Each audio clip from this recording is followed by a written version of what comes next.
नमस्कार विद्यार्थी मित्रांनो, तुम्हा सर्वांचं मिस्टर प्रोफेसर या यूट्यूब चॅनल मी स्वागत करतो. बघा, तुम्ही थंबनेल बघितलेलंच आहे की जी काही तुमची इंजिनिअरिंगची ब्रांच राहते, okay, branch versus job role. म्हणजे आपली म्हणजे ज्या काही पर्टिक्युलर ब्रांच आहे, ॲक्च्युली तुम्हाला CSE ब्रांच घेतल्यानंतर तुमचा जॉब रोल का राहतो, IT, AIDS, ENTC, mechanical, civil, electrical and more. ठीक आहे, म्हणजे काय असतं ना महत्त्वाचं, जसं की एक सिम्पल गोष्ट सांगायची. समजा एखादी लेडीज आहे, एक विद्यार्थिनी, ठीक आहे. समजा तिने म्हटलं की समजा तिला सिव्हिल इंजिनिअरिंग करायचं आहे, ठीक आहे. आता बघा, सिव्हिल इंजिनिअरिंग करत असताना त्यामधला जॉब रोलही माहिती राहणं अतिशय गरजेचं आहे. सिव्हिल इंजिनिअरिंग बेसिकली आपण म्हणजे साईट म्हणजे तो ऑफिस वर्क नाही आहे, ठीक आहे. त्याच्यामुळे त्या विद्यार्थिनीनं सिव्हिल इंजिनिअरिंग घेण्यापूर्वी म्हणजे आपल्याला ऑफिस सोडून बाहेर कुठेतरी वर्क करायचं आहे. मग हे आपल्याला पॉसिबल आहे का, या सगळ्या गोष्टींचा विचार करून तुम्हाला पर्टिक्युलर एखादी ब्रांच निवडायची आहे. येतं लक्षात? ओके. म्हणजे मुलींकरिता सिव्हिलपेक्षा बेटर CS राहील, IT राहील, ENTC राहील, असं मला म्हणायचं आहे. म्हणजे डिपेंड्स ऑन, समजा त्या विद्यार्थ्याला, त्या विद्यार्थिनीला समजा सिव्हिल घेऊन समजा जर पुढे जाऊन गव्हर्नमेंट वगैरे म्हणजे ट्राय करायचं असेल तर काही हरकत नाही. परंतु हे पर्टिक्युलर माहीत राहिलं पाहिजे. म्हणजे मेकॅनिकल जर ब्रांच घेतली तर मला काय जॉब रोल आहे, सिव्हिल घेतली तर काय जॉब रोल आहे, CSE जर घेतली काय जॉब रोल आहे, ठीक आहे. त्याच्यामुळे हा अत्यंत महत्त्वाचा व्हिडिओ आहे. म्हणजे तुम्ही आता जो काही कॅप राऊंडचं रजिस्ट्रेशन सुरू झालेलं, आफ्टर दॅट जो काही कॅप राऊंड येणार, ओके, त्यामध्ये हे सर्वात महत्त्वाचं आहे की कुठली ब्रांच आणि त्या ब्रांचचं काय जॉब रोल आपल्याला करावं लागणार आहे, या सगळ्या गोष्टी तुम्हाला माहीत असणं अतिशय गरजेचं आहे, ठीक आहे. बघा, ब्रांच निवडण्यापेक्षा आधी जॉब रोल माहीत असणे का महत्त्वाचं आहे. बघा, फक्त मित्रांनी कोणती ब्रांच घेतली म्हणून निर्णय घेऊ नका. ओके, तुमची इंटरेस्ट, स्किल्स अँड फ्युचर गोल यावर निवडा, ठीक आहे. योग्य ब्रांच इक्वल्स टू आवडते काम, चांगली कमाई आणि समाधानकारक जीवन, ठीक आहे. चुकीचा जर निवड झाली तर वेळ, पैसा आणि मेहनत या सगळ्या गोष्टी काय जातात, वाया जातात, ठीक आहे.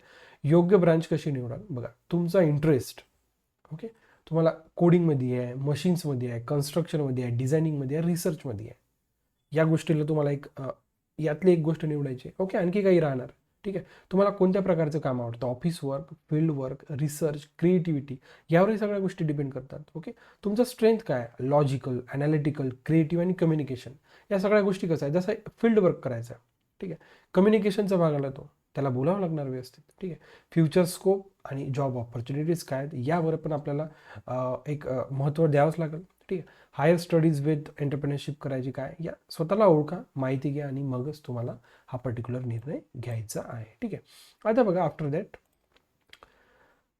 आता आपण पर्टिक्युलर एक एक ब्रांच घेऊन चालूया. जसं की कम्प्युटर सायन्स जर केलं, ओके, तर कम्प्युटर म्हणजे काय मिळणार आपल्याला कम्प्युटर. बघा, जसं तुम्ही CSE मधनं प्रोग्रामिंग शिकणार, data structure, okay, OS, computer network, AIML software, ठीक आहे. आणि जर कम्प्युटर इंजिनिअर जर विचार केला, आपण कोणत्याच कॉलेजचं नाही, इन अँड ॲव्हरेजची गोष्ट करतो, आपल्याला 4 ते 15 लाखांचा मदत पॅकेज मिळण्याची शक्यता आहे. आणि जो काही टॉप रिक्रुटर्स आहे या कंपन्याचा आहे, येतं लक्षात. ओके, चला, काही हरकत नाही. आफ्टर दॅट बघा, आता म्हणजे काय होऊ शकतो, CSE घेतल्यानंतर तो, मला हेच म्हणायचं आहे की तो कुठे ना कुठे सॉफ्टवेअर इंजिनियर म्हणून, ज्युनियर म्हणा, सिनियर म्हणा, किंवा ऑफिस वर्क राहणार आहे, ठीक आहे. आणि सेम विथ इन्फॉर्मेशन टेक्नॉलॉजी, इथे पण तेच होणार नाही. आणि इन्फॉर्मेशन टेक्नॉलॉजीमध्ये आपण काय शिकणार आहे, web technology, networking, database, cloud computing, cyber security, okay. आणि अर्थात CSE आणि IT जवळपास 90% सेमच आहे, ओके. आणि जे काही टॉप रिक्रुटर्स आहे, ही म्हणजे त्यासाठी स्पेशल आपला व्हिडिओ नाही आहे की टॉप रिक्रुटर्स काय, ॲव्हरेज पॅकेज काय, ते मी जस्ट लिहिलं आहे तिथे, ठीक आहे. परंतु आपल्याला त्यामध्ये काय शिकायला आणि आपला जॉब रोल काय राहिला पाहिजे यावर आपल्याला महत्त्व द्यायचं आहे, ठीक आहे. आता बघा, थर्ड नंबरवर AI अँड डाटा सायन्स, अत्यंत महत्त्वाचा विषय आहे, ओके. म्हणजे ॲक्च्युली जो काय आर्टिफिशियल इंटेलिजन्स ही जी काय स्टेट आहे, फॉर्म्युलेशन स्टेजमध्ये आहे. एकदा की ती फॉर्म्युलेट झाली की कोणते जॉब जाणार, कोणते राहणार, ठीक आहे. मग हा जो काही आर्टिफिशियल इंटेलिजन्सचा खेळ आहे, पूर्ण डाटाचा खेळ आहे. त्याच्यामुळे AI आणि DS या ब्रांचला, ओके, पुढील 5 ते 10 वर्षात अत्यंत महत्त्वाचं आहे, ओके. म्हणजे अतिशय महत्त्व येणार आहे, ठीक आहे. आता बघा, आपण डाटा सायन्स किंवा यामध्ये काय शिकणार, पायथन, ठीक आहे, machine learning, deep learning, data analytic, statistic आणि बिग डाटा, ठीक आहे. मग जॉब रोल्स काय राहणार आहे, data scientist, okay, ML engineer, AI engineer, data analyst, business analyst, इथं लक्षात.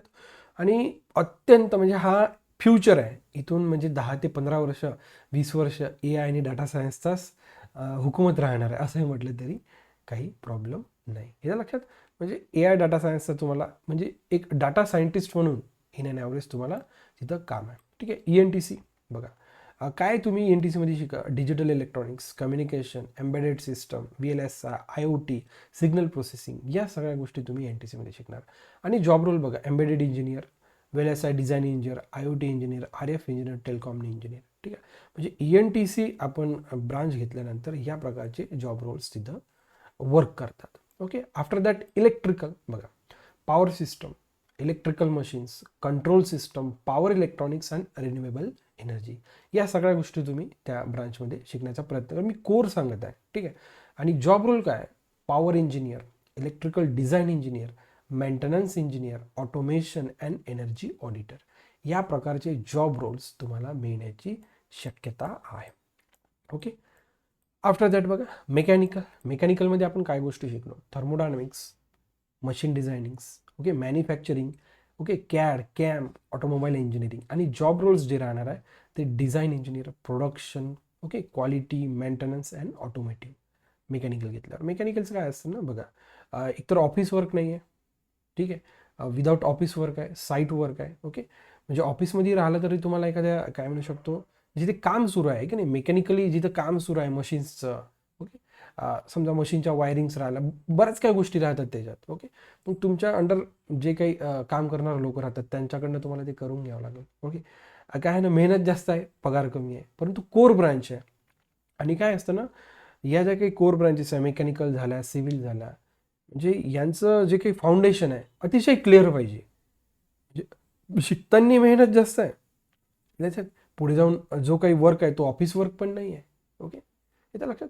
परंतु असंही नाही की बा मेकॅनिकल आणि सिव्हिल केलं नाही पाहिजे. जर सिव्हिल इंजिनिअरिंग जर नाही केलं, रोड कशी बांधणार, इन्फ्रास्ट्रक्चर कसं डेव्हलप होणार, मेकॅनिकल इंजिनिअरिंग जर नाही राहिलं, मशीन्स कशा तयार होणार, या सगळ्या गोष्टी इंटरेस्टचा भाग राहतो तो. ठीक आहे, सिव्हिलमध्ये बघा, structural, constructional, serving, transportation, environmental engineering, या सगळ्या गोष्टी तुम्हाला तिथे शिकायला मिळतात. जॉब रोल्स बघा, site engineer, structural, project engineer, highway engineer and quantitative supervisor, या सगळ्या सारख्या गोष्टी तुम्हाला तिथं शिकायला मिळतात. बघा केमिकलमध्ये, what is chemical process, thermodynamics behind the chemical reactions.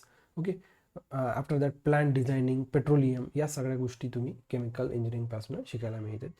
Job roles बघा, process, production, plant, quality and safety engineer, या प्रकारचे जॉब रोल्स तिथं राहतात. आता बघा मी या 2-3 ब्रांचेस मुद्दाम घेतल्या, biotechnology, genetics, bio process, microbiology, okay, biotech tools, अशा या सगळ्या गोष्टी तुम्ही तिथं शिकण्याचा प्रयत्न कराल.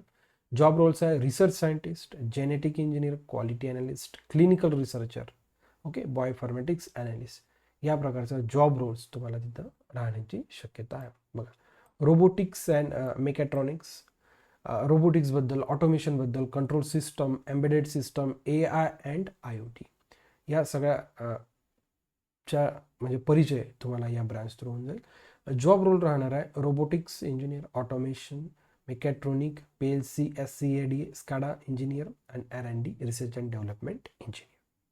ठीक आहे, बघा एकच इमेज आहे, एका इमेजमधनं सगळ्या गोष्टी समजण्याचा आपण प्रयत्न करूया. ठीक आहे, आणि हायर स्टडीजचा एक ऑप्शन राहतो, MTech, MS India, GATE exam तुमच्यासाठी राहतात, MBA राहतात. ओके, MS अब्रॉड करायचं जर राहिलं एखाद्याला, रिसर्च किंवा PhD. ठीक आहे, किंवा गव्हर्नमेंट जॉब झाल्यास बऱ्याचशा या म्हणजे गव्हर्नमेंट कंपनीज आहे. ठीक आहे, ONGC, बेल झालं, NTPC, HAL, ISRO, DRDO, state government झालं, PWD झालं, जसं सिव्हिल एखादा विद्यार्थी आहे.